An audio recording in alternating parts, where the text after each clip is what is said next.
3분 뒤에 뉴스 시작할게요, 여러분. 안녕하세요. 어서오세요. 다들 연휴 잘 지내셨나요? 다들 바쁘게 지내신 것 같아요, 연휴에도. 자, 시작하도록 하겠습니다, 여러분.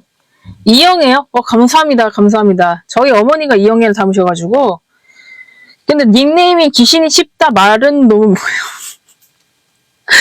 어우, 닉네임이 엄청 세신데? 오, 좋은데요? 임팩트 있고? 좋습니다. 자, 감사합니다. 자, 이제 1분 있다가 여러분 그냥 오늘 뉴스 바로 시작할게요. 네, 저는 바로 시작합니다.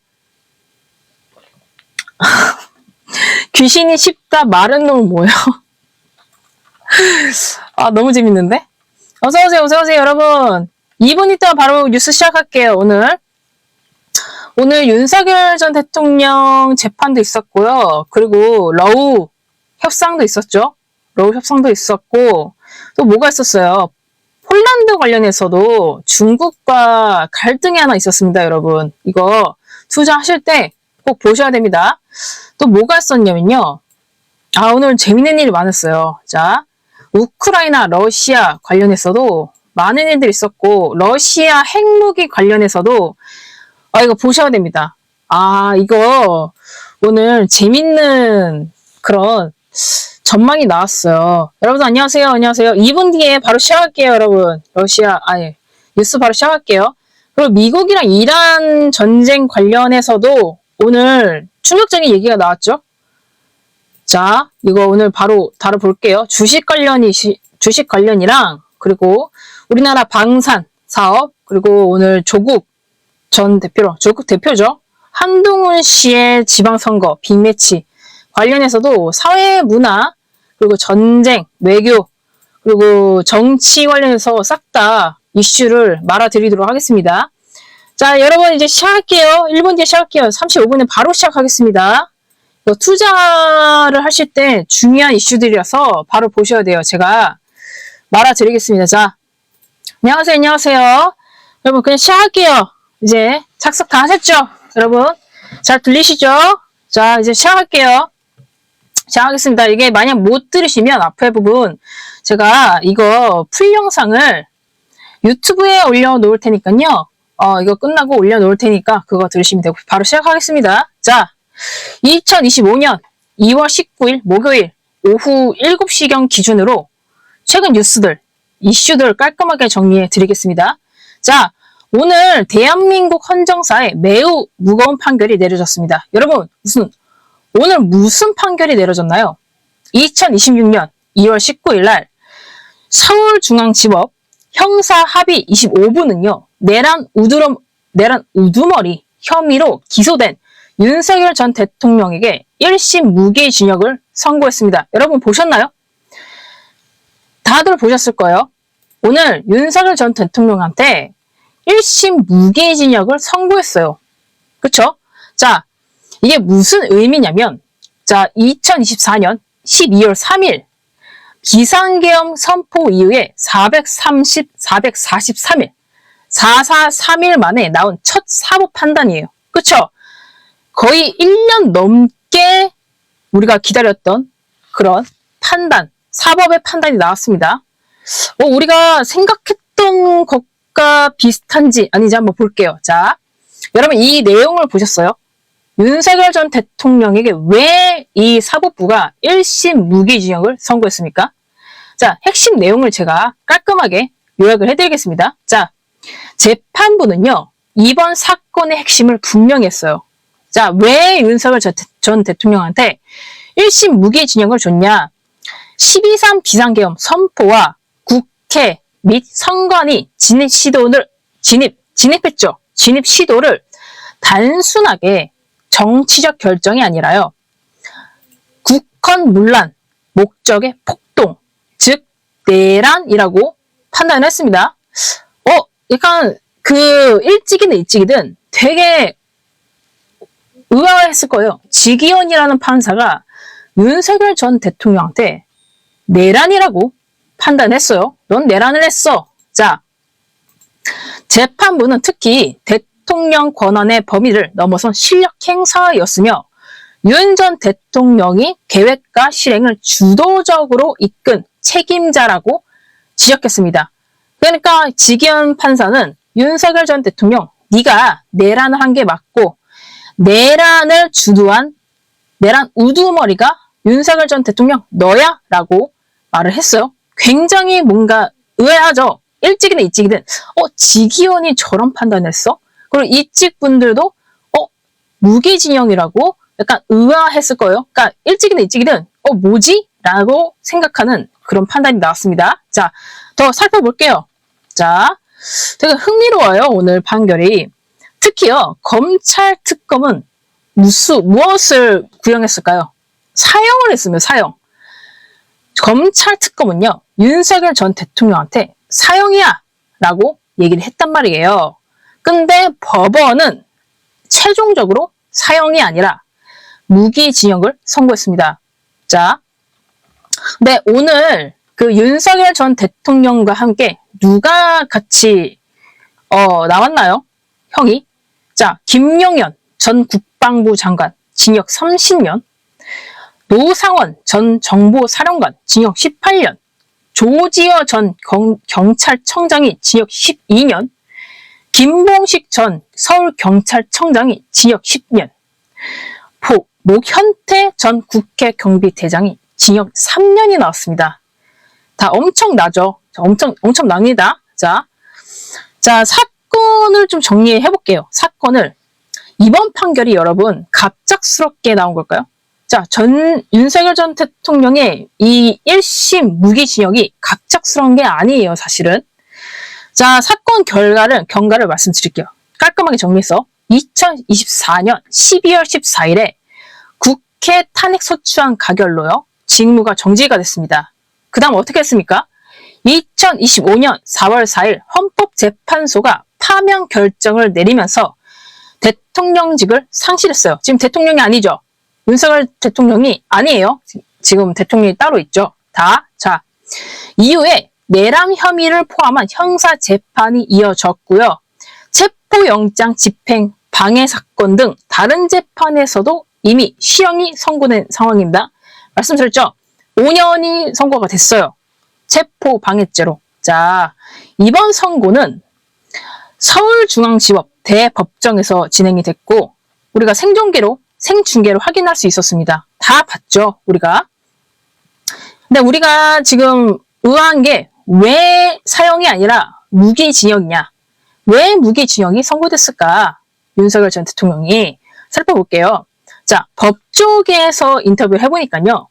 이번 양형 배경을 3가지로 분석을 했습니다. 자, 법조계에서는 첫 번째, 죄질의 중대성이에요. 국가 시스템을 지켜야 할 대통령이 오히려 헌정 질서를 흔들었다. 입니다. 두 번째, 사회적 피해 규모입니다. 자, 계엄 이후에 정치 경제적 혼란과 민주주의 후퇴에 대한 책임이 고려됐습니다. 세 번째, 반성 여부. 이게 중요하다고 했죠. 법적인 그런 결정에 있어서요. 인지 상태, 그리고 반성 여부가 굉장히 중요합니다. 그래서 반성문을 엄청 쓰죠. 네, 써요. 자, 윤석열 피고인은 재판 내내 구국 결단이라고 주장하면서 난 내란을 저지른 게 아니다 라고 했죠. 주장하면서 혐의를 부인한 점이 불리하게 작용한 것으로 보입니다. 어쨌든 간에 모든 것을 종합해 봤을 때 아무리 봐줬다 할지라도 사형은 아니지만 무기징역 이상이다 라고 판단했습니다. 사법부에서. 자, 헌정사적 의미가 있어요. 여러분, 이게 오늘 굉장히 역사적으로 엄청난 사건입니다. 헌정사에서. 자, 이번 사건은요, 단순한 형사 사건을 넘어선 거죠. 그러니까 우리는 딱 봤을 때, 윤석열 전 대통령이 1심에 무기징역을 받았네? 여기에서 끝나는 게 아니라, 역사적으로요, 전두환, 노태우 전 대통령 이후에 대한민국 역사상 3번째로 전직 대통령이 내란죄로 실형을 선고받은 사례입니다. 이게 여러분 얼마나 엄청난 사건이에요? 전두환, 노태우 전 대통령도 옛날 사람들이죠. 근데 최근에 거기다 오늘 우리가 살고 있는 이 현대에서 역사상 3번째 한국에서 전직 대통령이 내란죄로 실형을 선고받았어요. 진짜 엄청난 겁니다, 이게. 그래서 재판부의 메시지는 간단해요. 간단합니다. 야, 대통령? 아니, 너의 권력도, 대통령의 권력도 법 위에 설 수가 없다. 이겁니다. 그쵸? 무기징역이 괜히 나은 게 아니에요. 무기징역이. 자, 이건요, 이 뜻은 향후 어떤 통치자라도 군력이나 비상 권력을 통해서 헌정 질서를, 민주주의를 흔들 수 없다는 강력한 경고죠. 선례로 평가됩니다. 우리나라에서 이러한 민주주의, 헌정 질서에 대해서는 아무리 네가 어떤 권력을 갖고 있다 하더라도 흔들 수 없다라고 꽝꽝 판단한 겁니다. 자, 여러분 그러면 자 특검이나 검사랑 변호사는 어떤 반응을 보일까요? 당연히 엇갈리겠죠. 엇갈려요. 판결 직후에 양측 입장은 극명하게 엇갈렸습니다. 자, 볼까요? 우리 볼까요? 재밌잖아요? 자, 특검 측은 어떠냐? 내란을 인정했다. 법원 판단. 역사적 의미가 있습니다. 강조를 했죠? 내란이 맞네. 사법도 인정했잖아. 이거예요. 자, 그러나 특검 측은 구형을 뭐 했습니까? 사형을 했죠. 사형을 구형을 했어요. 근데 왜 사형이 아니라 무기징역이냐? 라는 측에서는 범죄 중대성에 비해서 양형이 미흡하다고 평가를 했습니다. 그쵸? 사형과 무기징역은요, 굉장히 큽니다. 갭이 커요. 생각보다. 자, 그렇다면 김계리 등의 변호인단 측은 어떨까요? 변호인단 측도 재밌습니다. 정치적 판결이다. 야, 지기현, 너는 정치적인 판결을 내렸다. 라고 강하게 반발했습니다. 재밌죠? 재밌어요. 자, 계엄은 국가 안보를 위한 합법적 권한 행사였다고 윤석열 전 대통령의 변호인단은 주장을 했어요. 그래서 즉각 항소를 하겠다라고 표명을 했습니다. 항소하겠죠. 항소할 겁니다. 자, 그렇다면 여러분, 국민의 반응은 어떨까요? 국민의 반응, 극단적인 분열이 있습니다. 자, 볼까요? 법원 밖에서도 나와서 시민들이 모여가지고 양극이 생중계를 봤어요. 생중계를 봤는데 이게 굉장히 극명해요. 진짜 한쪽은 차갑고 한쪽은 뜨겁죠. 자, 일부 시민단체와 참가자들은요, 당연한 단죄다. 야, 사형 아니면 무기징역이지. 라면서 환호를 했어요. 환영을 하는 측도 있고요. 일부 시민단체와 참가자들 빼고 보수 성향 지지자들은 정치보복이다. 야, 윤석열 전 대통령이 왜 내란죄야? 라고 하면서 강력 반발을 했습니다. 그렇죠? 그래서 표정들을 보면 좋지 않아요. 표정들을 보면 좋지 않아요. 특히 5.18 관련 단체들은요, 민주주의 수호의 의미를 인정하면서도 형량이 충분한가에 대해선 비판적인 의견을 내놓았습니다. 해피김님 감사합니다. 해피김님 감사해요. 자, 여러분 그러면 이제 검찰, 변호인, 국민 반응, 그 다음 누가 있겠습니다? 정치권의 반응 한번 살펴볼게요. 자, 역시나 정치권 역시 온도차가 크죠? 예를 들어 민주당 같은 경우에는 국헌 문란에 대한 최소한의 단죄다라고 평가를 했습니다. 다만 야, 왜 사형이 아니야? 라고 하는 점에서는 유감을 표명했고요. 자, 반대로 국민의힘은 어떨까요? 국민의힘 공식 입장을 신중히 검토 중입니다. 재밌죠? 여러분, 국민의힘이요, 원래는 윤석열 전 대통령을 약간 애워싸는 단체였잖아요? 정당이었는데 공식 입장을 신중히 검토 중이에요. 재밌죠? 자, 당 쇄신과 과거 단절 필요성의 논의가 등장했다는 겁니다. 이거 잘못하다간 윤석열 전 대통령과 함께 우리가 몰락할 수도 있겠다라고 하니까 손절을 할 수도 있겠다라는 뜻이죠. 재밌죠? 네, 재밌습니다. 디버웨이원 감사합니다. 바우님 감사해요. 자, 그러면 국제사회와 여론의 시선은 어떨까요? 재밌죠? 선거 전 여론조사에서는 어떨까요, 여러분? 보셨어요? 국민의 약 75%가 윤석열 전 대통령 1심 사형 아니면 무기징역이겠지 라고 예상했어요. 당연히 자 주변에 있는 어떤 사람에게도 야 사형 아니면 무기징역 아닐까? 라고 생각을 했겠죠. 그러니까 어떤 식으로든 강한 처벌이 있을 수 있겠다라고 그런 여론이 형성되어 있었습니다. 자, 그렇다면 해외는 어떨까요? 해외의 주요 언론들은 긴급 속보로 보도하면서 한국 민주주의의 중대한 분기점으로 평가했습니다. 이거를 당연하다는 식으로 뭐 좋게 본 것 같아요. 해외 주 언론들은. 자, 특히 시민들이 비폭력 방식으로 계엄 상황을 막아낸 점을 주목했습니다. 최근에 그런 뉴스가 뜨지 않았습니까? 이제 이런 계엄 상황을 막아낸 K민주주의, 우리나라 국민들에 대해서 노벨 평화상을 줘야 된다. 이런 식의 뉴스가 뜬 걸 보더라도 해외에서도 굉장히 좋게 보는 것 같아요. 자, 그러나 여러분 아직 끝난 게 아니죠. 앞으로의 변수가 있습니다. 이번 판결은요. 윤석열 전 대통령의 1심 판결입니다. 1심. 아직 많이 남았어요. 항소가 진행이 되겠죠. 자, 변호인단은 항소를 진행하겠다고 했어요. 2심과 대법원 판단까지 이어지면서 최종 결론까지는 상당한 시간이 걸릴 전망입니다.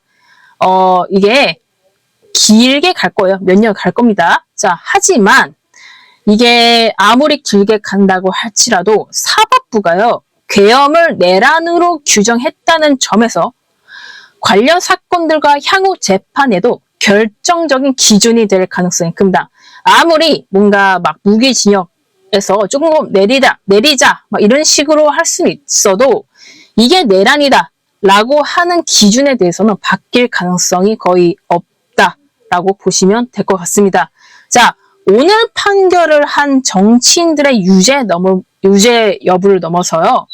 이게 여러분 오늘 굉장히 두근거리는 약간 좀 설렌다기보다는 역사적인 대한민국 헌정 질서와 민주주의 한계를 시험한 사건에 대한 첫 법적 결론이라고 볼 수 있습니다.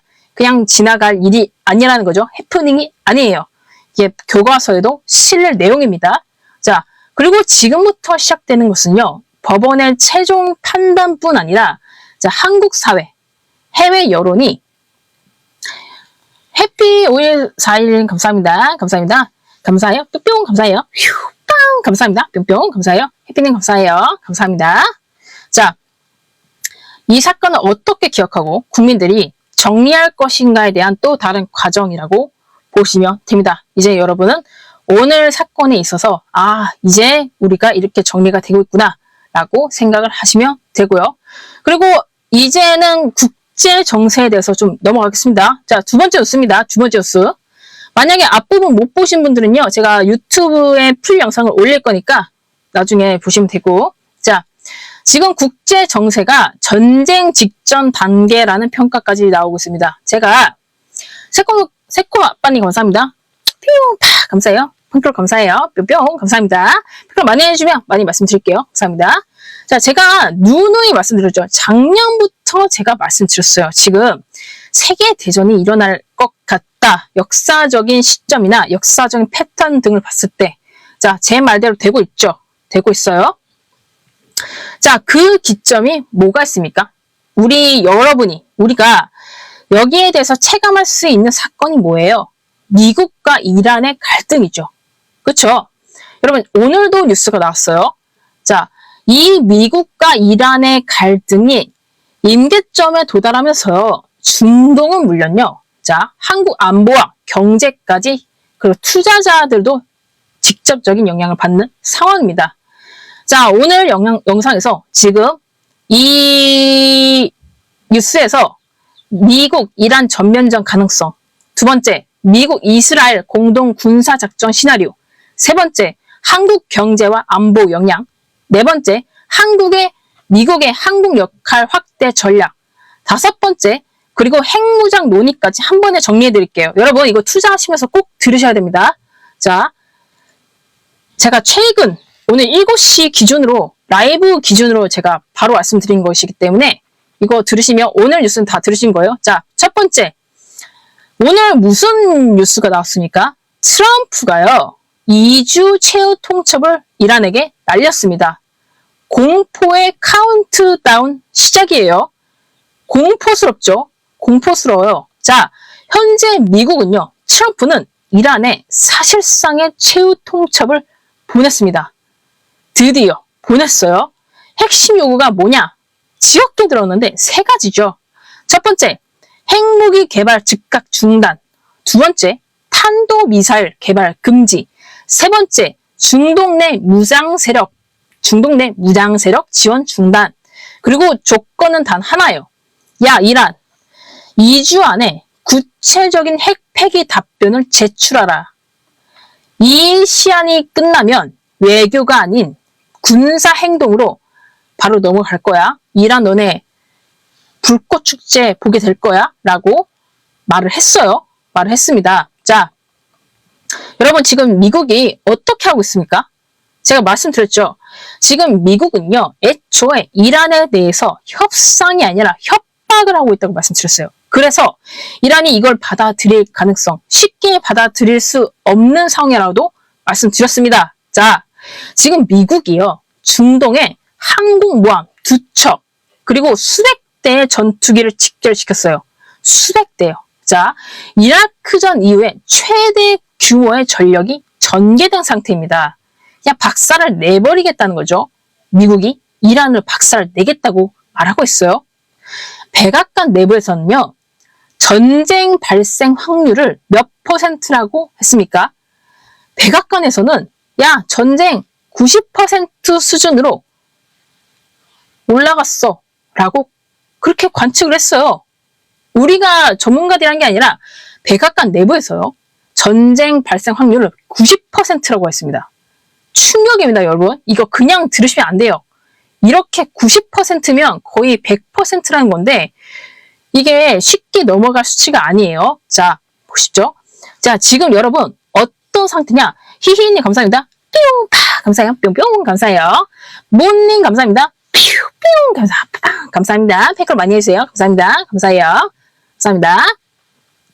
자, 여러분 아직은요, 협박이긴 하지만 협상이라는 명목으로 진행을 하고 있어요. 진행을 하고 있죠. 2주라는 시간을 주긴 했지만, 그러나 여러분, 그러나요, 사실상요, 저번에도 말씀드렸지만 1차 협상이 결렬된 이후엔 새콤 아빠님 감사합니다. 점점점 감사해요. 점점점점 감사합니다. 감사해요. 뿅 감사합니다. 이미 결렬 분위기라고 말씀드린 적 있었어요. 그때 라이브에서도 자, 미국과 이란이 1차 협상이 결렬됐는데 2차 한다고 했지만 이미 끝났다. 끝났다라고 말씀드렸어요. 자, 미국과 이란은 제네바에서 핵 협상을 이어가고 있지만 핵 농축 문제, 두 번째 미사일 프로그램, 세 번째 제재 해체 범위, 모든 핵심 쟁점에서 입장 차이가 전혀 좁혀지지 않고 있습니다. 여러분 봤을 때 지금 좁혀지고 있나요? 양보하겠다고 한 사람이 있나요? 없어요. 없어요. 아직까지도 시간이 지나도 서로 양보를 하지 않습니다. 그냥 미국이 일방적으로 요구를 하고 있어요. 요구를. 자, 이란은요, 오히려 폭격당했던 핵시설을 복구하고 콘크리트와 토양으로 요새화하는 작업을 진행 중입니다. 이상하죠? 협상이 잘 되고 있는데 왜 요새화를 할까? 즉, 협상과 동시에 전쟁 대비가 이루어지고 있는 상황이라는 것이죠. 조아씨님 감사합니다. 감사합니다. 자, 그리고 이제 제가 그 미국이 이스라엘 총리인가요? 거기 그때 만났을 때도 라이브에서 말씀드렸죠. 이러한 접점이 이스라엘과 미국의 연대가 전쟁의 가능성을 더 키우는 것이다 라고 말씀드린 적이 있었습니다. 자, 미국과 이스라엘이 지금 뭘 준비하고 있냐? 공동 공격 가능성을 높이고 있습니다. 이번 충돌이 위험한 이유는요, 단순 공습이 아니라 정권 수준 타격 시나리오가 거론되기 때문이죠. 자, 말씀드릴게요. 예상 공격 목표는 다음과 같습니다. 첫 번째, 핵시설. 두 번째, 미사일기지. 세 번째, 지휘통제본부. 네 번째, 혁명수비대 핵심 시설. 자, 이스라엘은요, 외교적 해결에 회의적이에요. 여러분, 이스라엘을 보면 어떤 느낌이 듭니까? 괴팍해요. 종교적인 사람들인데 괴팍합니다. 그래서 전쟁을 엄청나게 발생시키죠. 자, 핵 프로그램 원장님 감사합니다. 뿅! 감사해요. 뿅뿅 감사합니다. 댓글 많이 해주시면 많이 말씀드릴게요. 감사합니다. 핵 프로그램뿐 아니라 미사일 능력까지 원장님 감사합니다. 감사합니다.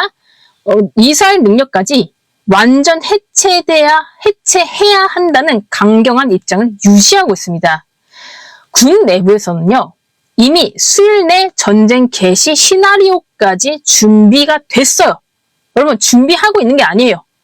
이미요, 이스라엘은요, 군 내부에서 수일 내 바로 전쟁을 할 수 있다. 그 시나리오를 준비를 해놨습니다. 충격적이죠.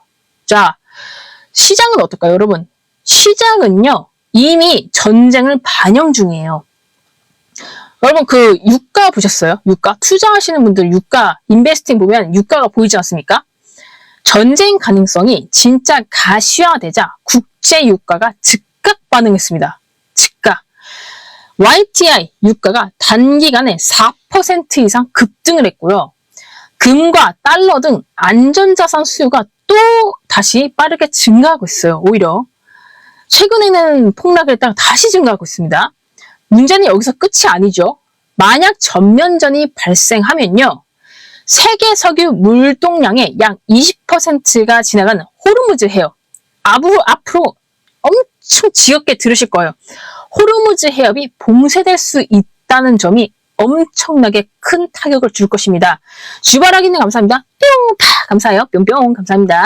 댓글 많이 하시면 많이 말씀드릴게요. 감사합니다. 자, 글로벌 경제에는 충격을 받게 되니까 당연히 시장은 지금 즉각 반응을 하고 있겠죠. 자, 그렇다면 중요한 건 뭐냐? 중요한 게 해외가 아니에요. 우리나라죠. 우리나라, 우리 한국 경제에 닥칠 현실적인 충격이 무엇일까요? 한국은요, 여러분, 원유 수입의 70% 이상을 중동에 의존합니다. 여러분, 아시고 계셨나요? 원유 수입의 70% 이상을 중동에 의존해요. 자, 전쟁 발생 시 예상 시나리오는 매우 단순합니다. 에너지 가격 폭등, 이 물류비를 상승시키고요. 그게 물가 급등을 시키고요. 경기 둔화를 시키겠죠. 즉, 스태그플레이션 위험이 항상 뒤따릅니다. 전쟁이 나면. 특히 잘 알으셔야 되는 게 타격이 예상되는 산업이 무엇일까요? 우리나라에서 전쟁이 나요. 중동 전쟁이 나요. 타격이 있는 산업은 무엇이냐? 정유산업, 항공업, 해운업, 제조업 전반, 그리고 환율 역시 고환율 국면에 장기화, 그러니까 고환율 국면이 장기화될 가능성이 크다는 것이죠. 자, 그리고 안보 변수도 있습니다. 자, 미국 시선이 중동으로 이동을 해요. 여기서 여러분 또 뉴스가 있었죠. 연계적으로 보셔야 돼요. 자, 더 중요한 변화가 뭐냐면 군사 전략이에요. 군사 전략. 희인님 감사합니다. 감사해요. 미국 국방부 핵심 인사는요, 최근 한국을 모범 동맹국이라고 평가했습니다. 이거 조중동이든 MBC든 진보 보수 매체 할 것 없이 모든 뉴스에서 이렇게 말을 했어요. 보도를 했어요. 자, 여러분 이게 무슨 뜻일까요? 왜 미국 국방부가 갑자기 한국을 모범 동맹국이라고 했어요? 여러분, 이게 칭찬처럼 들리시나요? 모범 동맹국이? 겉으로는 칭찬처럼 들리지만 저 같은 사람이나 전문가들은 아, 얘네가 지금 이런 말을 하고 있구나. 전혀 다른 의미로 그 의미를 해석을 할 수 있어요. 정말 약간 이게 어이가 없는 거예요. 어이가 없는. 자, 미국이 왜 한국을 모범 동맹국이라고 평가를 했냐? 왜 이렇게 언급을 했냐? 핵심 메시지가 이거예요. 한반도 재래식 방어는 너네가 해, 한국이. 칭찬 아니에요.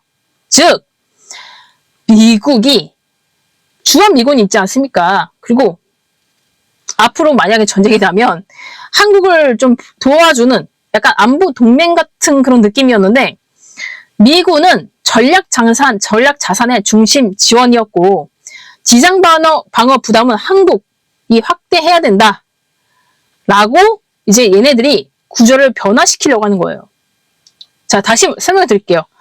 자, 미국이 지금 어떠고 있습니까? 중국 견제하고 있죠. 그리고 중동 전쟁을 준비하고 있지 않습니까? 여기에 집중하기 위해서 동맹국에게 방어 책임을 떠넘기고 있다는 것이죠. 예를 들어서 전쟁이 났으면 한국 너네가 알아서 방어해. 우리는 이란 칠 거야. 중국 칠 거야. 이겁니다. 자, 근데 여기에서 한국의 역할이 굉장히 커져요. 이제 진짜 조심해야 되는 게 아니라 정말 잘해야 됩니다. 한국이. 자, 미국 입장에서 이유는 명확해요. 첫 번째, 전선이 너무 많습니다. 네?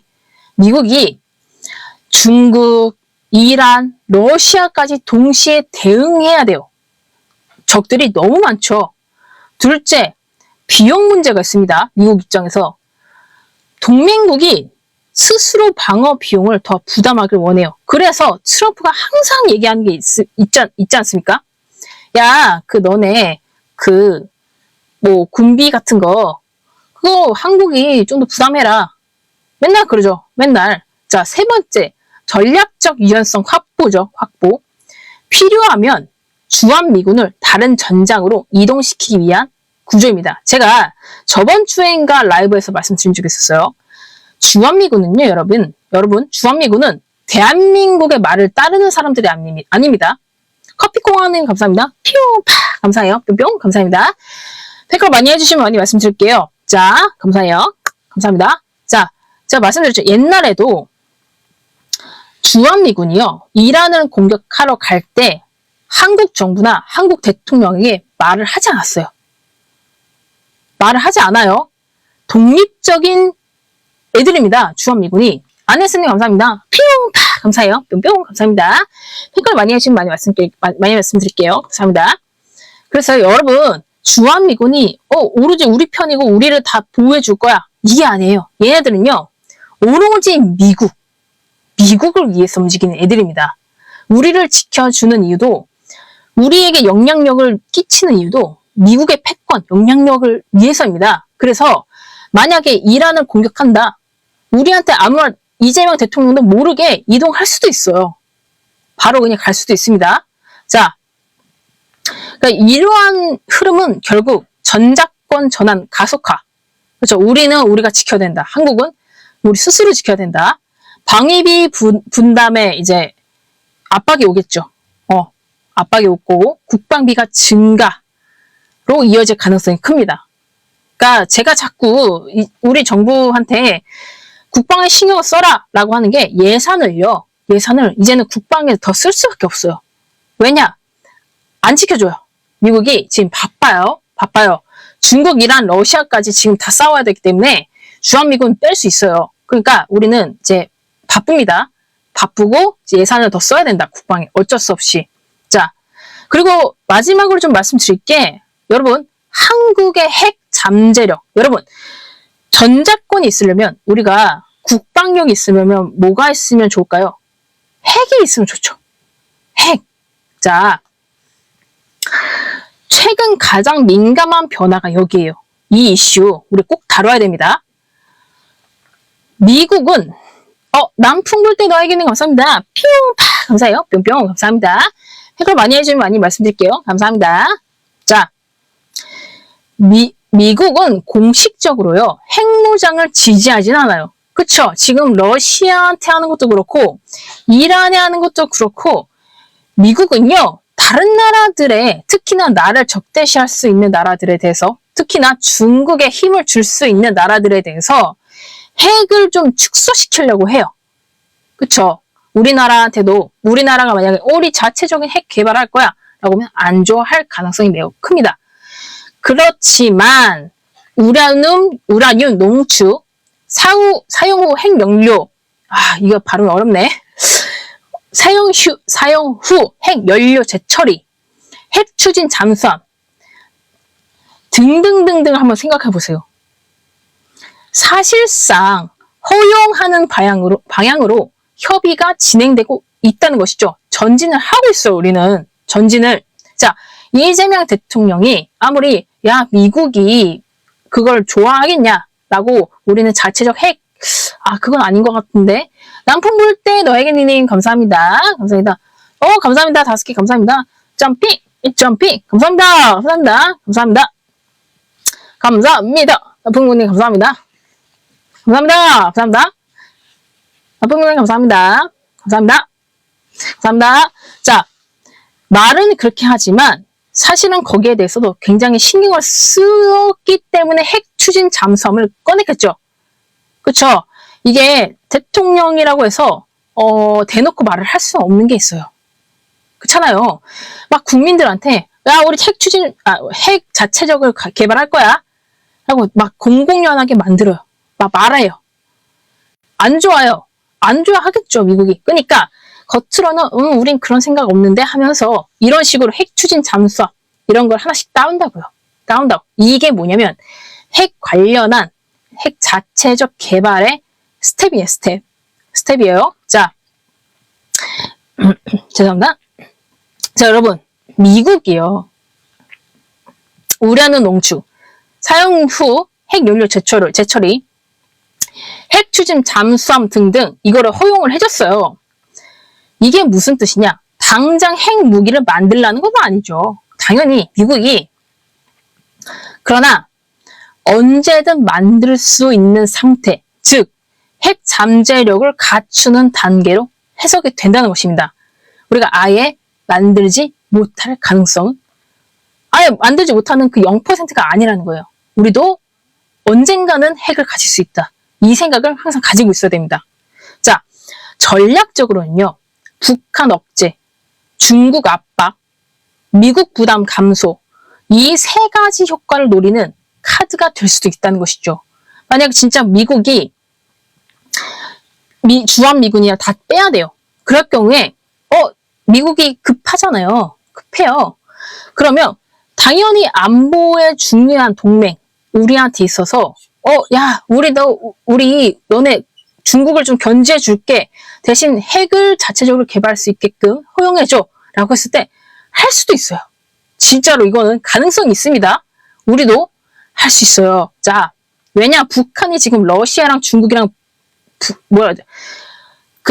동맹이잖아요. 동맹. 친하기 때문에 충분히 우리도 나중에 트럼프가 미국이 급할 때 써먹을 수 있다. 써먹을 수 있다. 지금 당장에 핵할래. 이게 아니에요. 그러면 할 수가 없어요. 자, 볼게요. 지금 세계가 향하는 방향이 어떤 식이냐면 현재 국제 정세를 한 문장으로 정리해 드리자면 중동에서는 전쟁 가능성이 상승하고 있고요. 유럽은 러시아 대응을 지속하고 있고 아시아는 중국 견제를 강화하고 있습니다. 모님 감사합니다. 점핑, 점핑. 감사합니다. 감사합니다. 감사합니다. 그리고 그 사이에서 우리나라는요. 군사적 역할과 책임이 점점 커지고 있습니다. 여러분, 우리나라의 장점과 취약점이 뭐냐면 취약점은 이런 외교적인 리스크가 굉장히 큰 나라입니다. 예를 들어 수출도 그렇죠. 수입도 그렇고 의존도가 굉장히 크기 때문에 반대로 뭐냐? 강점은요. 이런 외교적인 취약점들 때문에 오히려 군사적 역할, 예를 들어 K방산 수출 이런 것에 대해서 훨씬 우리가 기회를 가질 가능성도 있다. 그렇죠? 우리가 당하기만 하는 게 아니라 여기서 기회를 봐야 됩니다. 위기에서 기회를 봐야 우리나라가 훨씬 더 영향력 크게 수 있고 오히려 이런 군사적 전쟁 위기에서 돈을 벌어올 수 있습니다. 자, 지금 벌어지는 지금 현재 상황은요. 단순히 중동 분쟁이 아닙니다. 미국의 세계 전략이 갑자기 바뀌었어요. 전쟁 위험이 증가하고 있고요. 에너지 충격도 있을 것이고 동맹 구조가 재편되고 있습니다. 자꾸 인도에 막 관세를 깎아주고 이란에 압박하고 이스라엘 만나고 러우 종전 협상에 미국이 갑자기 주도하고 이런 것이 동맹 구조를 재편하려는 것이죠. 그리고 특히 우리나라, 한국의 안보 역할이 확대될 것입니다. 자, 이게 동시에 진행되고 있어요.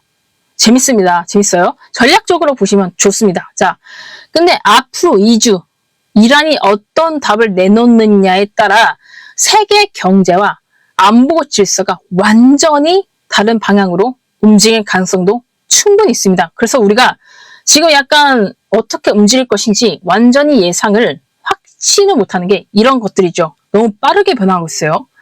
지금 말 그대로 지금은 전쟁과 협상 사이 그 마지막 시간이라고 보시면 될 것입니다. 자, 다시 핵 관련해서 좀 말씀드릴게요. 핵 아주 중요하죠. 러시아에서요, 지금 좀 위험한 상태입니다. 솔직히 말하면 러시아가 우리랑 거의 맞붙어 있죠. 맞붙어 있는 상태이기 때문에 자, 말씀드릴게요. 어떤 것이 지금 위험한지. 자, 현재 우크라이나 전쟁은 종전에 가까울까요? 여러분, 지금 봤을 때 러우 전쟁이 종전을 하고 있는 상태일까요? 그럴 가능성이 클까요? 아닙니다. 아니에요. 지금 러우 전쟁이 더 위험한 리스크가 큰 국면으로 이동하고 있습니다. 자, 이제부터는요, 제가 제네바 종전 회담 결렬, 두 번째, 러시아의 핵 위협 확대 배경, 세 번째, 경제 붕괴와 군사 전략 변화, 네 번째, 한국 안보와 경제에 미치는 영향, 다섯 번째, 그리고 투자 시장까지 한 번에 정리해 드릴게요. 러우 전쟁 관련해서. 자, 첫 번째, 제네바 회담, 윤공님 감사합니다. 감사해요. 여러분, 제네바 회담 보셨습니까? 단 2시간 만에 결렬됐습니다. 자, 최근 열린 러시아, 미국, 우크라이나 제3자 제네바 회담이 열렸어요. 그쵸? 근데 2시간 만에 결렬이 됐어요. 오늘 이게 종전에 가까워서 이런 걸까요? 자, 결과를 말씀드릴게요. 단순해요. 2시간 만에 뭘 했냐면 아무런 성과 없이 종료됐습니다. 종료됐어요. 이유는 명확하죠? 양측이 원하는 종전의 의미 자체가 완전히 달라요. 그러니까 이게 미국과 이란, 그리고 러시아와 우크라이나, 미국, 이게 동상이몽이에요. 서로 원하는 것이 있는데 다 다릅니다. 다 달라요. 무조건 누구 하나는 양보를 해야 되는데 안 하죠. 할 수가 없죠. 자, 여러분, 러시아 요구가 어떤 거예요? 점령지 영토를 인정해라. 영토 내놔라, 우크라이나. 두 번째, 우크라이나 군축. 세 번째, 젤렌스키 정부 해체. 여러분, 종전을 원한다면서 러시아가요, 젤렌스키 정부를 해체해라요. 이상하죠? 이상해요? 자, 네 번째, 영구 중립국가. 중립국으로 해라. 어느 편에도 쓸지 마라, 우크라이나가. 다섯 번째, 자, 다섯 번째가 없어요. 자, 이것만으로 충분합니다. 이것만 충분해요. 자, 뭔지 알겠죠? 러시아와 우크라이나와 미국의 제네바 협상이 2시간 만에 끝난 이유를 알겠죠? 들을 이유가 없어요. 들을 필요가 없습니다. 자, 우크라이나는 어떤 입장이었냐? 안 돼. 야, 우리나라인데 왜 영토를 우리가 양보해야 돼? 이거죠. 두 번째, 우리 주권 유지할 거야. 이겁니다. 윤공인님 감사합니다. 감사해요. 감사합니다. 뿅뿅 감사해요. 감사합니다. 하트 감사해요. 감사합니다. 감사합니다. 감사해요. 자, 그리고 세 번째, 안보 보장 및 나토 가입 의지. 그러니까 나토에 가입을 하겠다. 젤렌스키 대통령은 이것을 1938년 나치 독일 회유와 다르지 않다고 강하게 비판했습니다. 그쵸? 여러분, 러시아 다시 말씀드릴게요. 러시아의 요구가 야, 우크라이나 내놔 영토. 그리고 젤렌스키 너 빠져. 정부 해체. 말이 안 되죠. 여러분, 이게 말이 안 돼요. 즉 협상이요. 지금 러우 종전 협상이 시작 단계가 아니라 이미 구조적으로요. 타결이 불가능한 상태에 가깝습니다. 힘들어요. 이거는 안 됩니다. 안 돼요. 종전을 할 수가 없어요. 왜냐? 이미 시간이 너무 지났고요. 시간이 너무 지났고 희생된 사람들이 너무 많습니다. 이제 와서 되돌린다? 이제 와서 영토를 준다? 가능할까요? 가능할 수가 없죠. 가능할 수가 없죠. 자, 전장은 교착이 됐고요. 압박은 점점 심해지고 있습니다. 자, 현재 러우 전선은요, 대체로 교착 상태입니다. 교착 상태. 우크라이나는 일부 지역은 100일, 일부 지역 약, 200일 정도, 200일. 틱톡 싸운 애들, 감사합니다. 팬클럽 감사합니다. 뿅뿅 감사해요. 뿅뿅 감사합니다.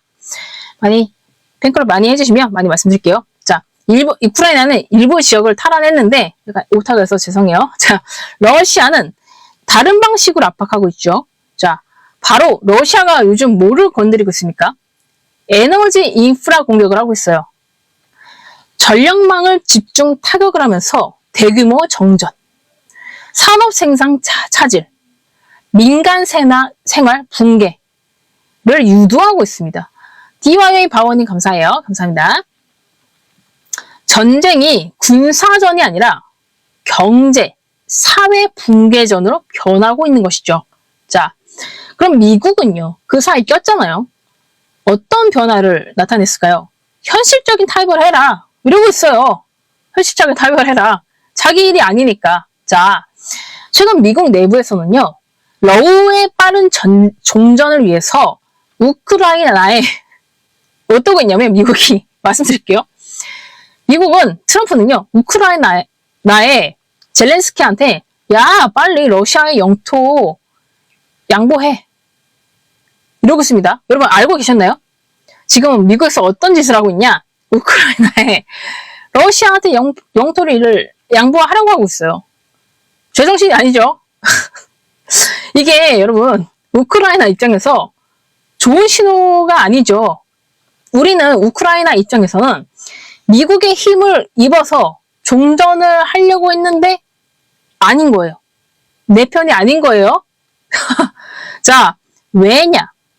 전쟁 필요는 누적되고 있고요. 서방 지원 부담은 증가하고 있고 미국 전략 우선순위가 이동하고 있기 때문이죠. 즉 우크라이나는요. 전장에서뿐 아니라 외교적으로도 점점 고립되는 구조입니다. 그러니까 미국이 트럼프가 내 편인 줄 알았는데 아니었다. 아니었다. 젤렌스키 대통령의 착각이었다. 자, 여기서 여러분 제가 왜 이거를 다루고 있냐? 러시아가요. 전영놀님 감사합니다. 하트 감사해요. 감사해요. 감사합니다. 감사합니다. 감사해요. 감사합니다. 하트 감사합니다. 감사합니다. 감사합니다. 전영놀님 하트 6개 감사합니다. 감사합니다. 감사합니다. 감사합니다. 감사합니다. 감사합니다. 감사합니다. 스마일님 감사합니다. 스마일님, 하트 감사합니다. 감사합니다. 감사합니다. 감사합니다. 감사합니다. 감사합니다. 스마일님 감사합니다. 스마일 감사합니다. 정현님 감사합니다. 감사합니다. 후후. 자, 계속 해볼게요. 감사합니다. 자. 근데 여기서 러시아는 지금 어떤 생각을 하고 있냐? 여러분, 러시아가요. 지금 어때요? 되게 가난합니다. 자, 러시아가 지금 한 단어로 말을 하자면 상태를 가난한 강대국의 전략으로 이동하고 있습니다. 그렇죠? 러시아 제일 처음 생각은 이랬을 거예요. 우크라이나에 전쟁을 하면서 우크라이나 정도는 금방 이렇게 부셔버리고 우리가 영토를 가져올 수 있겠지라고 했는데 벌써 지금 장기화가 됐지 않습니까? 분명히 러시아에서도 경제적인 압박, 그런 손해가 막심할 거란 말이죠. 그래서 되게 가난해요. 러시아도 좋지 않습니다. 상황이. 그래서 가난한 강대국의 전략으로 이동하고 있다. 근데 이게 뭐가 위험하냐? 자, 아이러닝 감사합니다. 뿅! 파! 감사해요. 뿅! 감사합니다. 팬클 많이 해주시면 많이 할게요. 감사합니다. 자, 러시아가 얼마나 가난한지 말씀드릴게요. 자, 성장률이요. 러시아가 0.5에서 1%대입니다. 두 번째, 국가 예산의 약 40%요. 러우 전쟁에 투입하고 있어요. 그쵸? 여러분, 미친 거예요. 푸틴 대통령이 아무리 쌍남자지만 미친 겁니다. 국가 예산에요. 약 40%를 러우 전쟁에 투입하고 있어요. 전쟁이 얼마나 전력, 그리고 예산을 뽑아먹는지 알 수가 있죠, 여기서. 세 번째는 민생 경제가 급격히 악화되고 있습니다. 전쟁을 하고 있는데 당연히 민생 경제, 일할 사람도 없고 막 죽고 이런데 당연히 안 좋겠죠. 자, 이게 장기화가 되면서요. 러시아는 재래식 전력 유비 비용이 감당이 불가능하겠죠. 감당이 불가능합니다. 지금도 너무 힘들어요. 러시아는요. 상대적으로 저비용이면서 강력한 억지력을 가진 무기를 사용하겠죠. 이제는 뭐예요, 여러분? 이제 러시아가 가난하잖아요. 장기화가 되면 더 위험해요. 그러면 뭘 꺼냈을까요? 핵무기. 여러분, 핵무기. 자, 사람이요. 궁지에 몰리면 극단적인 방법을 씁니다. 러시아가 핵무기를 어마무시하게 가지고 있잖아요. 이제는 핵무기 의존도를 러시아가 높이고 있습니다. 자, 핵 위험이 급격하게 커진 결정적인 사건이 있어요. 올해 2월 5일 미국과 러시아 사이의 마지막 핵 통제 장치였던 뉴스타트 조약이 종료됐잖아요. 근데 그 다음에 재계약을 안 했죠. 조약을 다시 체결하지 않았어요. 아직도 뉴스타트 조약이 종료된 상태로 끝났습니다. 이게 뭐냐? 이 의미는 단순하죠. 핵탄두 배치 제한이 사라졌어요. 두 번째, 상호 검증 체계가 붕괴됐습니다. 세 번째, 무제한 핵 군비 경쟁이 시작됐어요. 여기에 러시아는 핵 교리까지 개정했습니다. 충격적이죠. 여러분, 내용이 충격적이에요. 진짜로요. 러시아가 핵을 써서 우크라이나를 죽일 수도 있어요. 초박살을 낼 수 있습니다. 비핵국이라도 핵 보유국의 지원을 받아서 러시아를 공격하면 핵 대응이 가능해지고요. 즉, 우크라이나 지원국까지 핵 위험 범위에, 위협 범위에 포함된 것입니다. 이게 지금 뉴스타트 종료가 된 게 굉장히 커요. 이게 핵 사용 문턱이 역사적으로요. 가장 낮아진 상태입니다. 가장 낮아진 상태. 언제든 러시아가 핵을 쏠 수 있어요. 자, 지금 러시아가 제가 말씀드린 게 뭐예요? 경제적으로든 외교적으로든 막다른 골목에 몰렸습니다. 평화 협상은 실패했고요. 경제는 악화됐고요. 외교적 고립은 심화되는 상태죠. 이때 가장 위험한 시나리오가 뭘까요? 체제 유지를 위한 극단적인 선택입니다. 현재 운명의 날의 시계는요. 인류 멸망 85초 전을 가리키고 있다고 했잖아요. 이게 전문가들이 지금 상황에 미국, 러시아, 중국, 이란 이런 상황들에 있어서 인류 멸망을 할 수 있다라고 왜 자꾸 경고를 하냐면요. 위험해요. 진짜 핵을 쓸 것 같아요. 현실적으로. 자, 이게 한국 안보에도 연결되겠죠. 지금 소름이 끼치는데, 자, 말씀드릴게요. 여러분, 이런 상황이 한국과 무관할까요? 지금 러시아가 뉴스타트도 없고, 고립이 되고, 경제적으로 악화된 상태에서 우크라이나를 빨리 죽여야 되는데, 단기적으로. 핵을 쓸 수 있잖아요. 한국과 무관하지 않아요. 왜냐? 얼마 전에 북한이 이렇게 말했잖아요. 러시아에 파병하고 러시아와 더 밀접한 관계를 맺겠다라고 했어요. 김정은이. 핵심 변수가요. 북한과 러시아의 밀착입니다. 미친 거예요. 미친 거죠. 자, 경제적으로 너무 힘들어요. 궁지에 물린 러시아가요. 현금 대신에 군사 기술을 거래 카드로 사용할 가능성이 많습니다. 그쵸? 지금 돈이 없어요. 근데 갖고 있는 게 뭐예요? 군사기술, 군사기술 이런 거죠. 지금 제가 시나리오를 하나 말씀드릴게요. 전문가들이 지금 우려하고 있는 시나리오를 말씀드릴게요. ICBM, 재진입 기술 이전, 북한한테 군사 정찰 위성 기술 협력, 세 번째, 잠수함 및 미사일 기술 지원. 이 경우에 북한의 군사 능력이 단기간에 질적으로 도약할 수 있습니다. 제가 말씀드렸죠. 지금 우리나라가 굉장히 위험한 게 뭐냐면 중국이 북한을 이용할 수도 있고요. 러시아가 북한을 이용할 수도 있어요. 그게 제일 위험해요. 제일 위험합니다. 자, 이게 한반도 긴장을 구조적으로 상승시키는 이유입니다. 상승시키는 이유. 자, 경제적 충격도 말씀드릴게요. 잠시만요.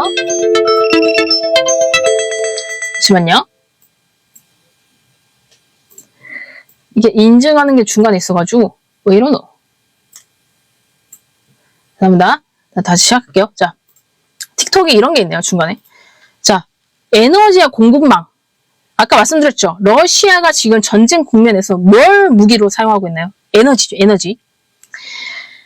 러시아는 에너지를 무기로 사용할 수도 있고 지금 사용을 하고 있죠. 자, 우리한테 충격을 주는 경제적인 면들이 뭐가 있냐? 국제유가 급등. 두 번째, LNG 가격 상승. 세 번째, 한국 물가 압력 확대. 네 번째, 경상수지 악화.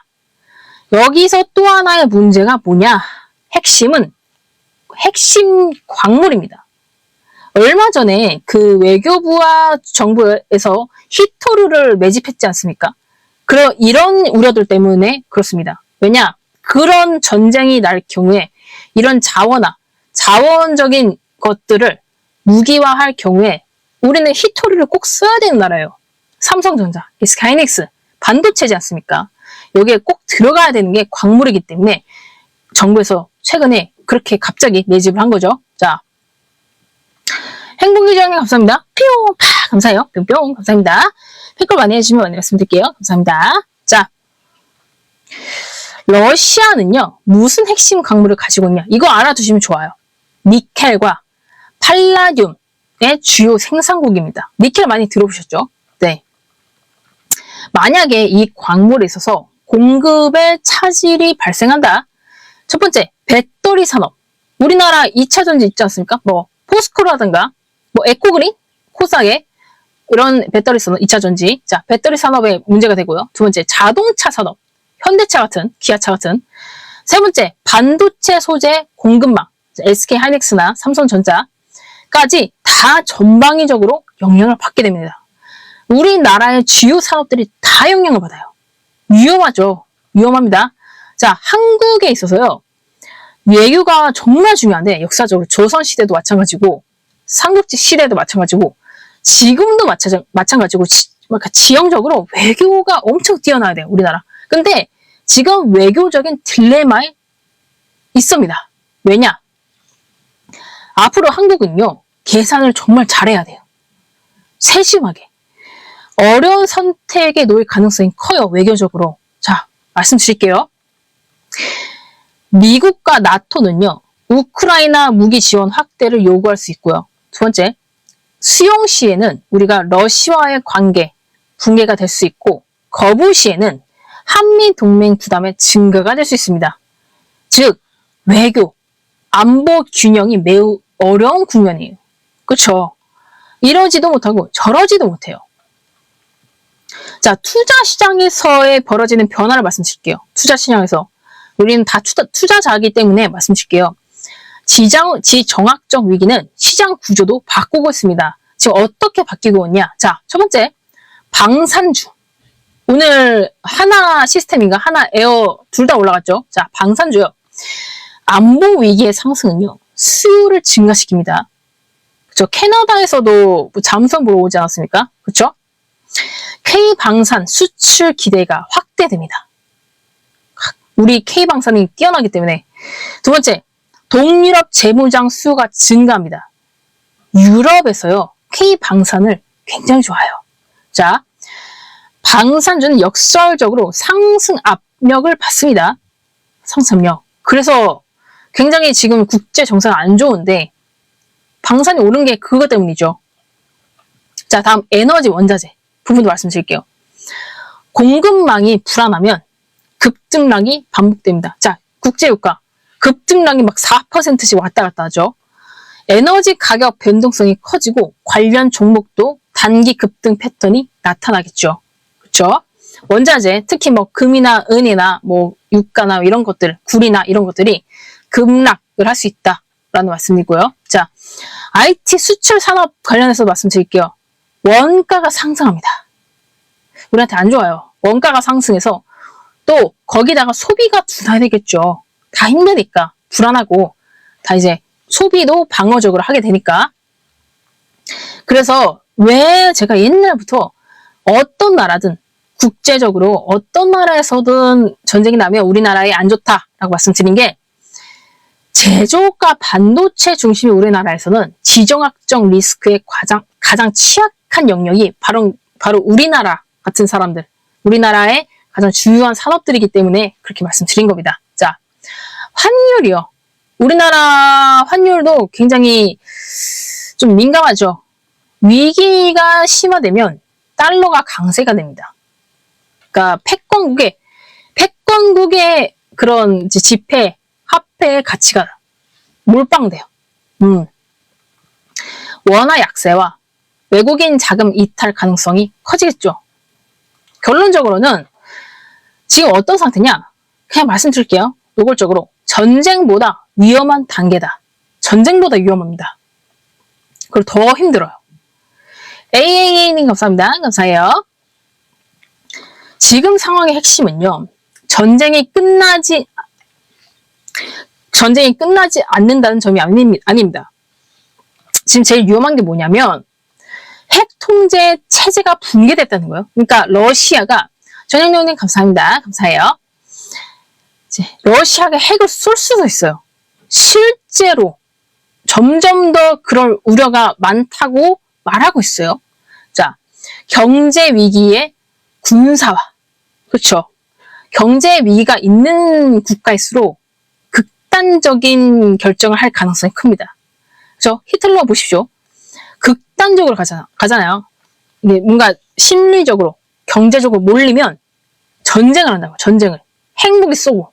자, 세 번째는 동맹구조 재편에서 우리나라의 스탠스를 잘 해야 한다. 네 번째는 지역 분쟁에 연결이 될 수가 있겠죠. 자, 우크라이나의 전쟁은 이제 유럽 지역 분쟁이 아니라 핵 질서 재편의 출발점이 되고 있다. 그리고 그 여파는요.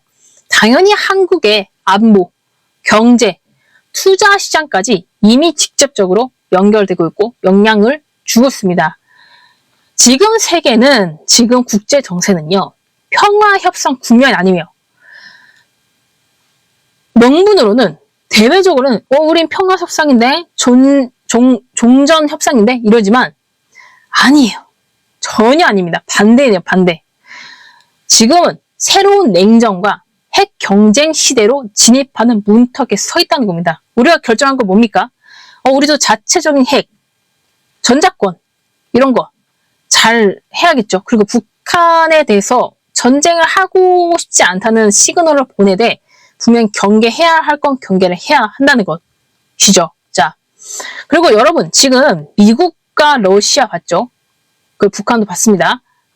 유럽에서는 어떨까요? 유럽과 중국 관련해서 말씀드릴게요. 지금 어떤 뉴스가 나왔냐? 장난 아니에요. 지금 유럽에서요. 최근에 상징적인 조치 하나가 나왔습니다. 이거 보셨나요? 폴란드에서요. 중국산 차량의 군사시설 진입을 전면 금지했습니다. 그렇죠? 이게 단순한 자동차 규제가 아닙니다. 이게요, 지금 세계 안보 질서가 어디로 가고 있는지를 보여주는 신호라고 볼 수 있습니다. 자, 여기서는 첫 번째, 왜 중국 자동차의 진입 금지가 안보 문제가 됐는지, 두 번째, 유럽이 왜 갑자기 중국을 경계하기 시작했는지, 세 번째, 그리고 이 변화가 왜 한국, 특히 K방산에 엄청난 기회가 되는지 정리해드릴게요. 자, 쫙 다 정리해드릴게요. 전 세계 통틀어서. 이것만 보시면 다 파악을 하실 겁니다. 자, 여러분, 폴란드가요, 왜 중국 차를 막았을까요? 그 이유를 그냥 깔끔하게 말씀드릴게요. 자, 폴란드군이 공식적으로 중국산 차량이 군사시설 보호구역에 들어가는 것을 전면 싹 다 금지했습니다. 전면 금지해서 전면. 그냥 금지가 아니라 전면 금지. 이유는 간단하죠. 이유는 간단해요. 요즘 자동차는요, 그냥 이동수단이 아닙니다. 여러분, 테슬라 보세요. 테슬라 그냥 이동수단이에요? 아니에요. 그쵸? 그냥 굴러다니는 AI 공장이죠. 공장이죠. 움직이는 정보 수집 장비이기 때문에 요즘 자동차는 다 금지를 했어요. 자, 현대 커넥티드카 혹시 아시는지 모르겠지만 여기에 뭐가 있습니까? 현대에도요, 카메라, 마이크, GPS 위치 추적도 있고요. 차량 분석 센서, 차량 주변 센서, 인포테인먼트 시스템, 이 모든 것이 들어있어요. 이 모든 것이. 그러니까 폴란드의 정부 판단은 명확했죠. 명확했고요. 차량이 수집한 영상, 음성, 위치 정보가 중국 당국으로 넘어갈 가능성을 배제할 수 없다라고 판단한 겁니다. 그러니까 이렇게 전면 금지할 정도로 지금 국가 안보에 대해서 굉장히 예민해요. 모든 국가가. 유럽, 중국, 러시아, 미국 다 예민합니다. 자, 조치가요, 매우 구체적이에요. 구체적인 게 첫 번째, 중국산 차량 군사시설 진입 금지, 전면 금지. 두 번째, 차량 시스템에 업무용 휴대폰 연결 금지. 신기하죠? 차량 시스템에 업무용 휴대폰을 연결하지 말라. 신기해요. 세 번째, 기록 가능 비활성화 시 제한적인 허용하겠다. 그러니까 기록을 안 하는 그런 상태에서는 제한적인, 아주 극히 제한적으로 허용하겠다. 그러니까 의도나 이걸 전면 금지하는 목적이 명확하다는 걸 여기서 알 수가 있죠. 즉, 이거는 뭔가 정치적으로 뭐 중국 극혐 이게 아니라 혐중이 아니라 정보 보안 문제로 이제 보고 있다는 겁니다. 그러니까 이 조치가 의미하는 게 뭐냐면요, 유럽의 중국 경계령이에요. 자, 미국보다 약간 유럽에 더 붙어 있는 게 중국이지 않습니까? 대륙적으로. 그렇기 때문에 이게 특히 중요한 게 폴란드만의 문제가 아니라 폴란드만의 행동이 아니에요. 폴란드만 이런 게 아니라 현재 나토와 유럽 전체는요, 중국을 더 이상 단순한 경제 파트너로 보지 않습니다. 지금 유럽의 공식 인식은 뭐냐면 체제적 라이벌, 안보 잠재 유업 국가예요. 중국이. 미국도 마찬가지고. 특히 나토는요. 여러분 나토도 잘 보셔야 돼요. 나토는 중국을요, 러시아의 우크라이나 전쟁을 돕는 결정적인 조력자로 규정했습니다. 이게 국제 정세가 되게 복잡합니다. 복잡해요. 중국이 이게 러시아를 부추겨가지고 만약에 전쟁을 일으키고 있다 이렇게 보는 거예요. 특히나 대만을 치려고 하는 그런 움직임이 있기 때문에 중국이 더 유심히 보는 거겠죠. 특히 그래서 유럽 전체가 추진하는 전략이 바로 디리스킹입니다. 제가 예전에 라이브에서도 많이 말씀드린 그 단어죠.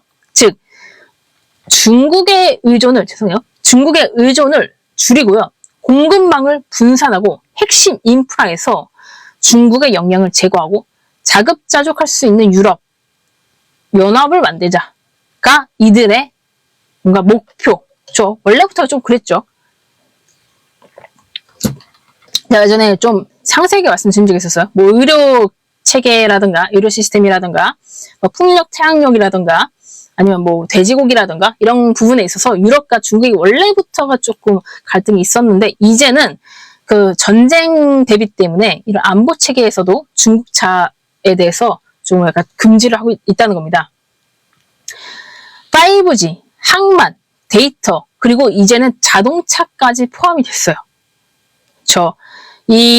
그래서 최근에 그 EU 관련한 유럽의 여러 국가들이 시진핑 방중을 했지만 제가 이게 얘네들이 좋아서 붙어있는 게 아니다. 원래 조금 지금도 너무 트러블이 많다라고 하는 게 이런 문제들이 있었는데 또 이렇게 했죠. 또 자동차까지 금지를 했습니다. 근데 왜 유럽 국가들 중에 폴란드가 가장 먼저 움직였냐? 자, 폴란드는요. 이거 좀 알아두시면 좋은데 나토 동부 최전선 국가입니다. 최전선이에요. 그렇죠? 의미가 있죠. 다 연결이 되죠? 러시아의 바로 옆이에요. 폴란드가. 얘네들도 위험해요. 지리적으로. 그래서 스파이 활동, 사이버 공격, 하이브리드 전쟁에 가장 민감합니다. 그럴 수밖에 없죠. 즉 이번 조치는요. 군사기밀 보호용 방어조치입니다. 방어조치. 근데 여기서 제가 조금 기회를 보는 게 뭐냐. 이런 상황 속에서 한국에게 기회가 열릴 수 있다는 겁니다. 이 흐름이 왜 중요하냐면요. 유럽이 지금 동시에 두 가지를 하고 있어요. 첫 번째, 중국의 기술은 좀 의존하지 말자. 인데 두 번째는 러시아 위협, 그리고 미국 위협, 중국의 위협 대응을 위해서 군비를 확대하고 있단 말입니다. 그래서 문제가 생기죠. 여기서 유럽의 방산 업체들은요. 생산 속도가 느려요. 여러분 왜 K방산이 좀 뛰어난지 말씀드릴게요. 유럽의 방산 업체들은요. 생산 속도가 느립니다. 자, 무기를 주문하면 5년, 7년, 길면 10년 걸려요. 진짜로. 전쟁 위협이 코앞인데 기다릴 시간이 없죠. 여기서 등장한 게 바로 한국입니다. 자, K방산에 대해서 그냥 K방산은 뛰어난데? 라고 생각을 하시고 인식을 하고 계신 분들은 많을 거지만 뭐가 뛰어나지? 왜 자꾸 전 세계에서 K방산에 환호를 하지라고 생각하시는 분들을 위해서 K방산의 강점들을 말씀드릴게요. K방산의 선택되는 세 가지 이유가 있습니다. 첫 번째, 압도적인 납기 속도. 한국은요, 상시 생산 라인을 돌립니다. 왜냐, 우리는 휴전국이고 이러기 때문에 좀 약간 이런 부분에 있어서 좀 속도의 나라? 이런 게 있습니다. K9 자주포, K2 전차, 몇 개월 내 초도 물량 인도가 가능합니다. 유럽 입장에서는요, 지금 당장 줄 수 있는 나라라고 인식을 하겠죠. 자, 두 번째 말씀드릴게요. 나토 100% 호환이 가능해요. 자, 한국 무기는요, 어떻게 발전했습니까? 무기 체제 기반으로 발전했어요. 한국 무기는. 그렇죠? 즉, 나토 규격에 완전히 호환될 수 있고요. 두 번째, 미군 장비와 즉시 연동할 수 있습니다. 미국이나 중국의 의존을 줄이면서도요, 동맹 운용 문제없는 완벽한 대안이 될 수 있다는 것이죠.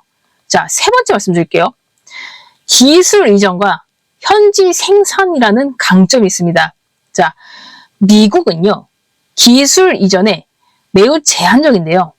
한국은요, 현지 생산에 적극적으로 협력을 합니다. 그렇죠? 이번에 핵잠 관련해서도 미국에서 만들어줄게 라고 했던 게 이런 것 때문이에요. 이런 열려있는 태도. 자, 폴란드처럼 현지 공장, 기술 공유, 산업 육성, 다 돼? 최고죠. 최고입니다. 그래서 만약에 이 국면에서 K방산에 좀 더 적극적으로 나온다면요. 유럽이 단순 구매 국가들, 구매자가 아니라 전략 동반자 관계가 될 수 있다는 점이 저는 좀 거기를 노릴 수 있지 않나 라는 생각이 들었고요. 자, 지금 유럽이랑 중국 관계를 말씀드렸다면 쪽님 감사합니다. 감사해요. 자, DJ 포로로님, 심효영님 감사합니다. 뿅파 감사해요. 뿅 감사합니다. 피컬 많이 해주신 분이 말씀드릴게요. 감사합니다. 파승님 감사합니다. 감사해요. 자, 근데 앞서서는 유럽과 중국의 관계를 말씀드렸다면 이제 유럽과 미국 관계 관련해서도 변화점을 말씀드릴게요. 지금 유럽은요. 미국 없이도 우리가 방어 가능한가?를 고민 중입니다. 그래서 제가 얼마 전에 라이브로 파랑새님 감사합니다. 퓨! 파! 감사합니다. 뿅뿅 감사해요.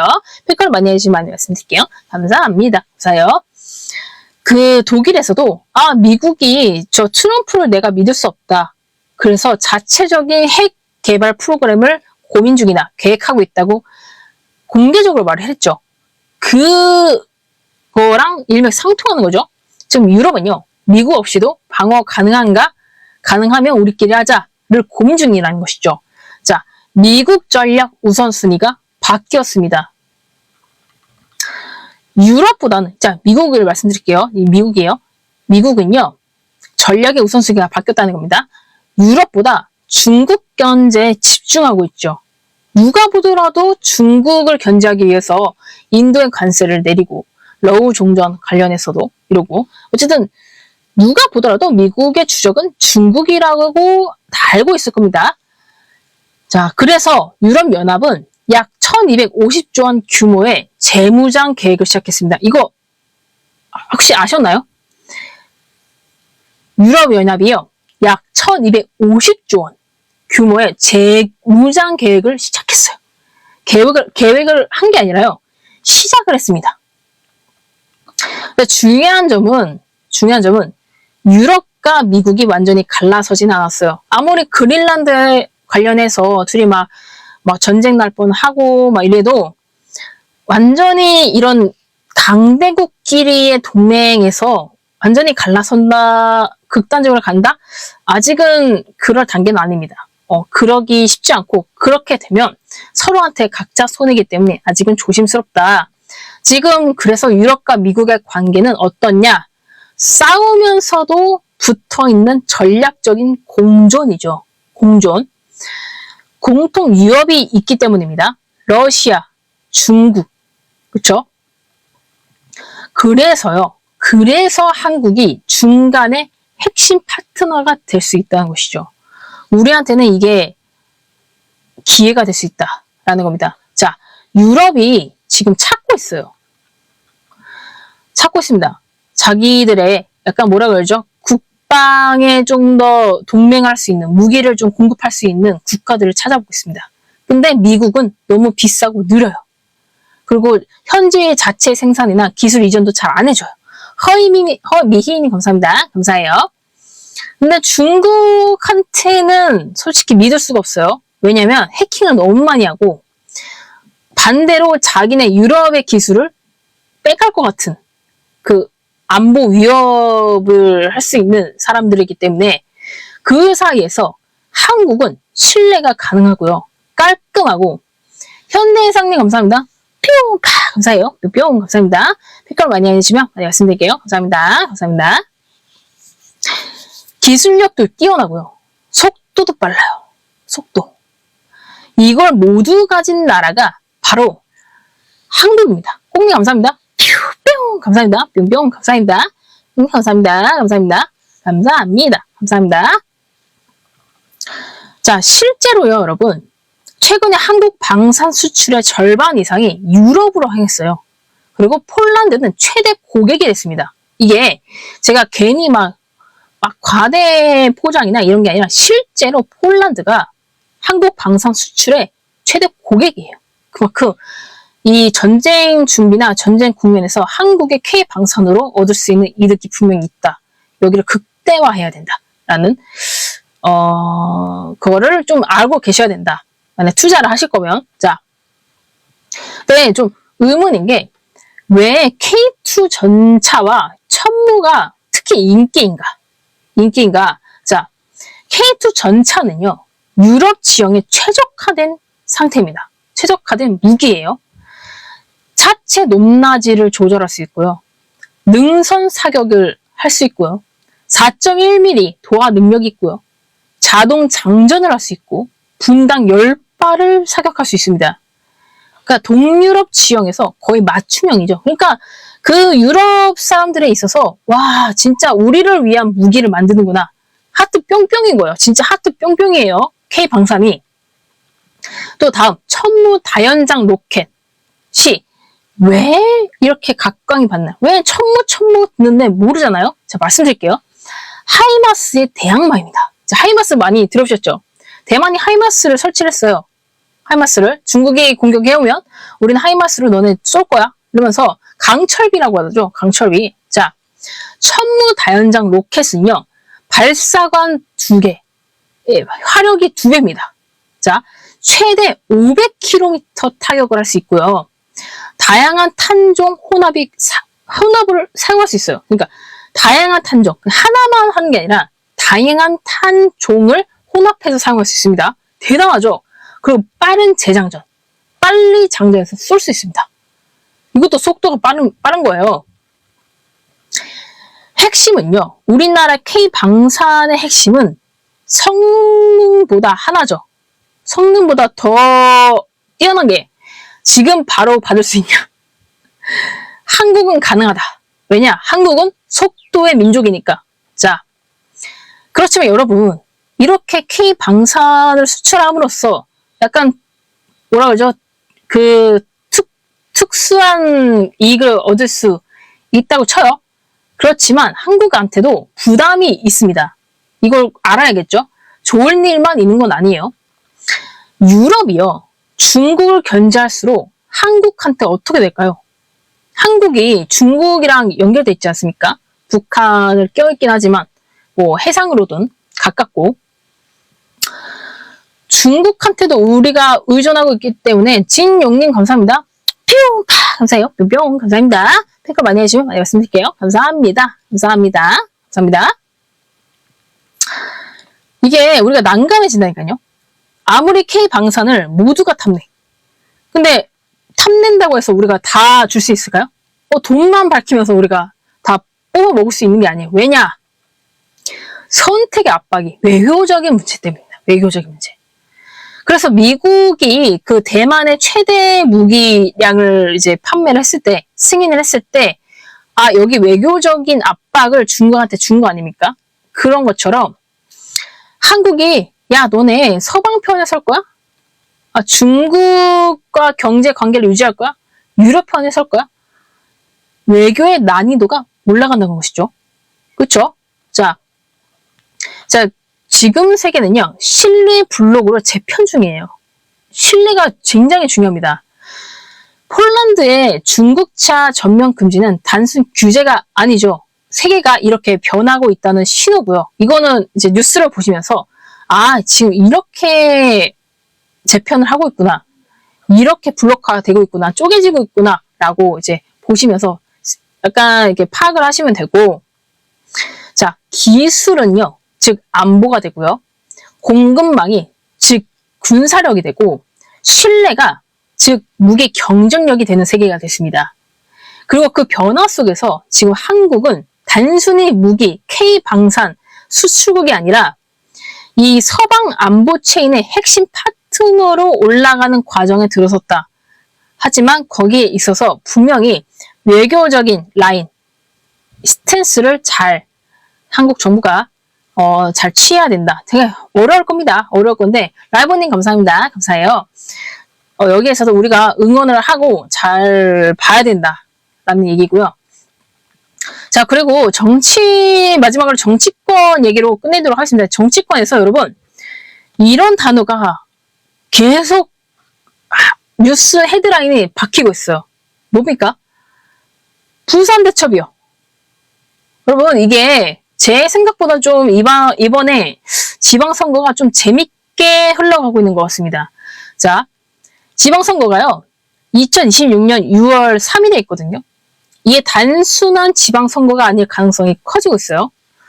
자, 지금 정치권에서 이 지방선거를 두고 한 가지 표현이 갑자기 유행하고 있습니다. 부산대첩.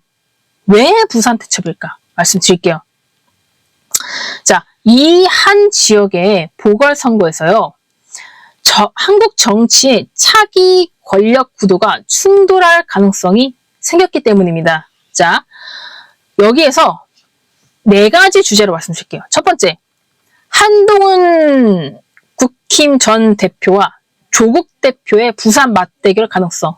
두 번째, 민주당과 조국 혁신당의 미묘한 동맹. 세 번째, 보수당의 재편 시나리오. 네 번째, 그리고 왜 6.3 선거가 대선 전초전이 되는지, 이게 여러분 6.3 지방선거가요, 다음 대선 관련해서 이어지고 있는 시나리오이기 때문에 말씀드린 거예요. 시나리오 때문에. 자, 깔끔하게 말씀드릴게요. 자, 왜 지방선거인데 유독 이번만 전국 정치가 흔들리냐?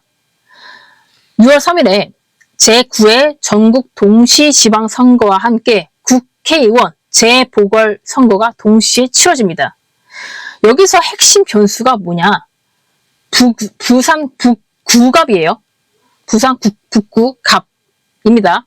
여기서 부산 대첩에서는 더불어민주당 전재수 의원이 부산시장 선거에 출마할 경우에 지역구가 공석이 되면서 보궐선거가 열릴 가능성이 커졌습니다. 그리고 정치권은요, 지금 이 자리를 이렇게 보고 있어요. 이게 재밌는 게 차기 대권 잠룡 시험대라고 합니다. 잠룡. 자, 이제 본격적으로 말씀드릴게요.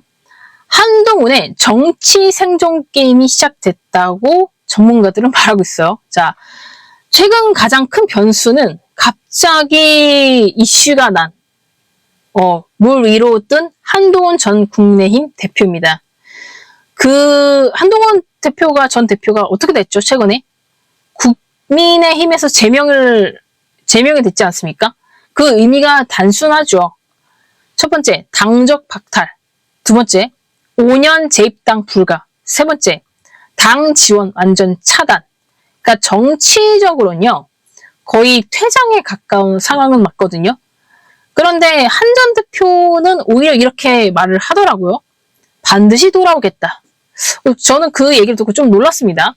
생각보다 의연하다라고 생각을 했고, 외로울 텐데, 자, 이후에 라이브에서도 몇 분이 자꾸 한동훈 전 대표에 대해서 얘기를 해주시길래 알았는데, 뭐 토크 콘서트를 했고요. 그리고 뭐 세력을 결집하고 있고, 전국의 행보를 이제 하고 있어요. 그리고 떠오른 시나리오가 바로 뭐냐? 한동훈 전 대표의 부산 보궐선거 무소속 출마입니다.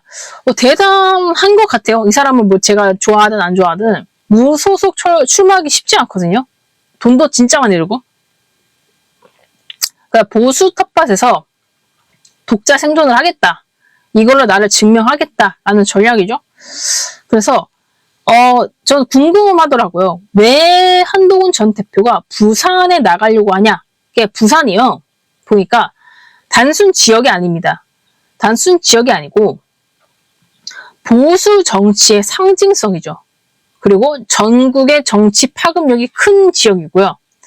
대선의 바로 밑입니다. 그러니까 부산, 서울 거의 제일 큰 지역이 서울과 부산 아닙니까? 그래서 대선의 바로 밑이다. 특히 북구갑은 전통적으로 정치적인 상징색이 강한 지역이죠. 그렇죠? 그래서 한동훈 전 대표 입장에서는 당 없이도 당선 가능성을 시험해 볼 수 있는 무대고, 보수 재건 리더 이미지를 구축할 수 있고요. 차기 대권 명분을 확보할 수 있다는 그런 계산을 가지고 올라가려고 하는 게 아닌가 싶습니다. 아까 맨 처음에 뉴스를 이제 말씀드릴 때, 그 윤석열 전 대통령이 1심에 무기징역이 나왔을 때, 국힘의 뭐라 그러죠?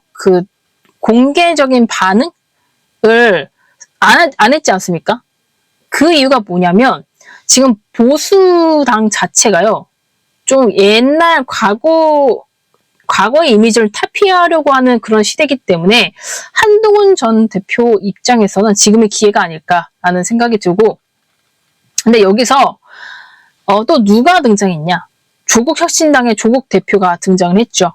여기서 판이 커집니다. 판이 커지고, 그 조국 혁신당의 조국 대표 역시 2026년 선거 출마 의지를 명확히 했죠. 이편아님 감사합니다.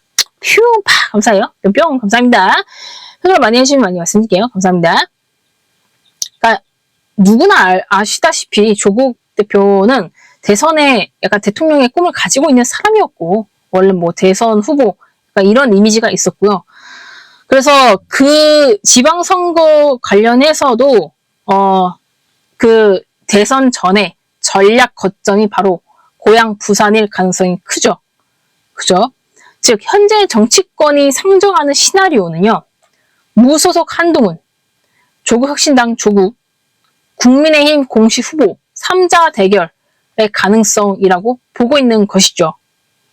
그런데 만약 이게 현실화되면 단순 지역 선거가 아니라 보수 재편 대 야권 재편의 정면 충돌이 될 가능성이 크다. 그래서 이게 일찍이든 일찍이든 굉장히 뭔가 자꾸 이슈가 되는 게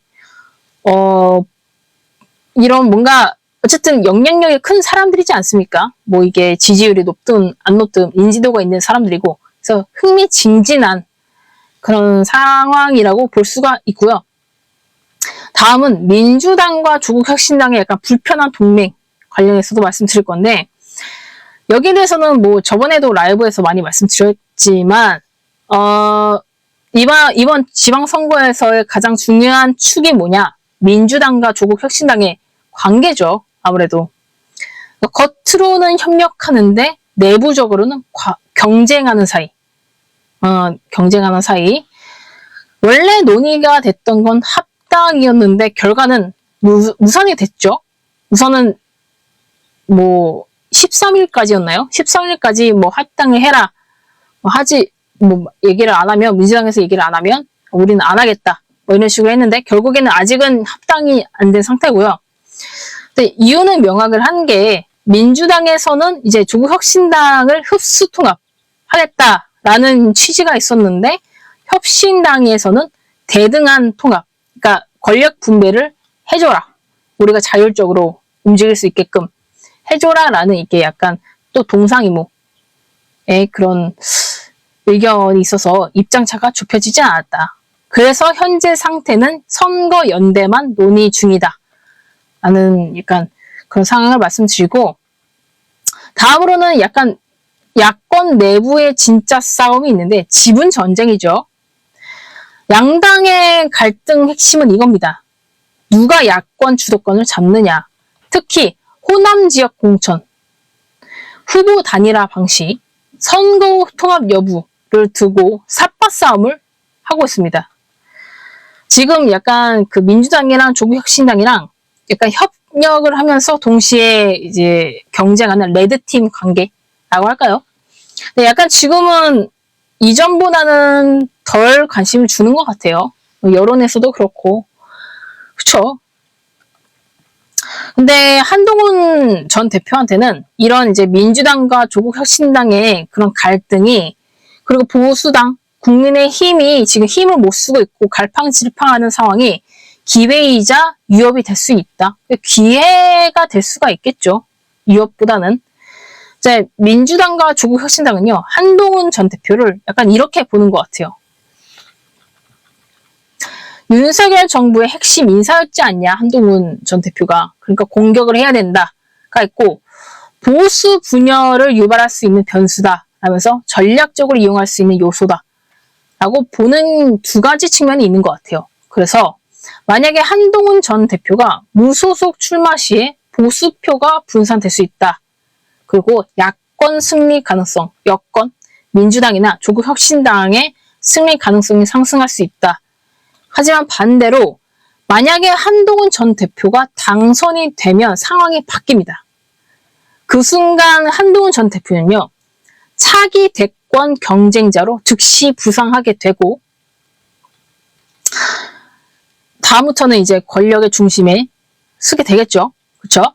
자, 한동훈 전 대표가 갑자기 이렇게 떠오른 결정적인 이유가 뭐냐? 최근에 한동훈 전 대표가 뉴스 중심에 선 이유가 또 있습니다. 윤석열 전 대통령의 1심 판결 때문이죠. 내란 우두머리 혐의로 무기징역 선고가 나오자 한동훈 전 대표가 강하게 선을 그었어요. 사실상 자백한 내란 범죄의 결과, 즉 윤석열 전 대통령과 자신과 정치적으로 완전히 분리하는 전략을 쓰고 있습니다. 그리고 동시에 주장을 하죠. 보수를 재건해야 한다라고 하고 있습니다. 자, 이게 단순한 비판이 아니라 보수의 리더를 교체해야 한다라고 선언하는 것이죠. 이제 국민의힘도 윤석열 전 대통령과의 인연을 끊고 이제 새롭게 보수를 꾸리자. 라는 이제 뭐 예전부터 외쳐왔던 그런 말과 실제로 자기가 무소속이 되면서 뭐 국힘에 다시 들어가든 아니든 새로운 보수당을 만들든 이렇게 해서 내가 보수의 리더가 되겠다라는 약간 야망? 생각이 있는 것 같아요. 네, 조금 흥미로운 게 여야 모두 공천 시스템을 손보고 있다는 겁니다. 자, 국힘은 어떠고 있냐면 당원 투표 비중을 확대하고 있고요. 당심의 70%를 논의, 당심 70% 논의, 그리고 민주당은요, 당원 참여 확대, 당원 주권 강화를 이제 꾀하고 있어요. 왜냐? 답은 하나죠. 그렇죠? 조직 결집이 선거 승패를 좌우하기 때문입니다. 그렇죠? 이번 선거가요, 단순 지방선거가 아니라 정치 재편의 분수령이기 때문에 조금 더 엄청 신경을 쓰고 있는 것 같아요. 어떤 당이든. 자, 그래서 6.3 선거의 진짜 의미는 뭐냐? 세 가지를 동시에 결정하게 됩니다. 이번에 지방선거가 제 생각보다 미래 결정적인 영향을 많이 줄 것 같아요. 첫 번째가 민주당과 조국혁신당 등 연대의 실험 성공 여부. 두 번째, 보수 진영 재편 방향. 세 번째, 차기 대권 구도 예고편이 될 수가 있겠죠. 그렇죠. 특히 부산에서 한동훈 전 대표와 조국 대표가 실제로 맞붙는다면 이 선거는요, 사실상 지방선거가 아니라 미니 대선식으로 가지 않을까. 그래서 저는 좀 재밌게 보려고 합니다. 결론적으로 지금 정치권 구도는요, 이렇게 정리가 되고 있죠. 민주당과 조국혁신당은요, 협력하지만 주도권을 경쟁하고 있고, 한동훈과 야권 전체는 적대적 경쟁이고, 보수 진영 내부는요, 리더십 재편 진행 중이다. 그리고 이 모든 흐름은 이제 6월 3일 지방선거에서 하루에 압축될 것이다. 그래서 부산 대첩이라고 하는 게 왜 이렇게 난리를 치냐면 부산의 한 지역의 결과가 한국 정치 전체 방향을 바꿀 수도 있다는 점에서 많은 이목을 끄는 게 아닐까 싶습니다. 뭐 한동훈의 정치 복귀, 뭐 조국의 부산 승부수, 그건 야권 연대에서 가장 큰 승자가 누굴까라고 다들 좀 재밌게 지방선거를 보시면 될 것 같습니다. 뉴스는 여기까지고요. 우선은 제가 이 뉴스를 좀 녹화를 하고 있거든요. 지금 생방송인데 녹화를 하고 있어요. 여기서 못 보신 분들을 위해서 제가 이거 방송을 좀 일찍 끝내고 이거를 유튜브로 올려드릴게요. 유튜브를 다시 보기로 해서 보시면 될 것 같습니다. 우선은 왜 이렇게 많이 보시지? 뭐야? 우선은 여러분, 그러면 제가 7시, 8시쯤에 항상 맨날 이렇게 올려드릴게요. 그러면 거진 뉴스에 나오는 것들, 그리고 그 이면에 있는 여러 그 흐름들을 다 같이 핵심적으로 말씀드릴 테니까 우선은 제가 여기까지 하고 제가 다시 보기 올려드릴게요, 여러분.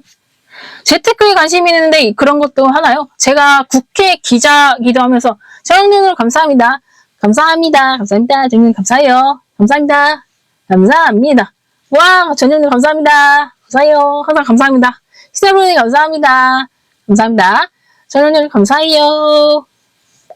감사합니다. 네, 너무 부끄러워. 감사합니다. 시나브로님 감사합니다. 감사합니다. 5점 만점에 5점. 감사합니다.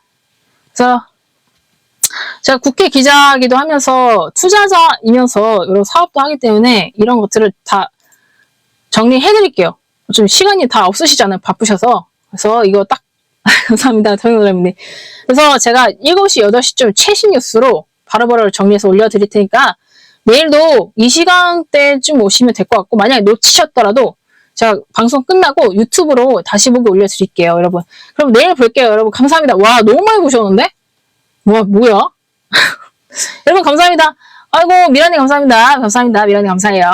자, 여러분, 그러면 연휴 잘 보내셨죠? 그러면은 이제 이제 앞으로 주말도 있으니까 주말까지 쭉 잘 쉬시고 내일 볼게요, 여러분. 수고하셨습니다. 10년이요. 안녕하세요. 10년이 안녕하세요. 수고하셨습니다, 여러분. 좋은 밤 보내세요. 내일 봬요. 이병 언니 안녕하세요. 감사합니다. 감사합니다. 네, 안녕. 감사합니다. 다시 보기 올려드릴게요. 감사합니다. 블랙캣.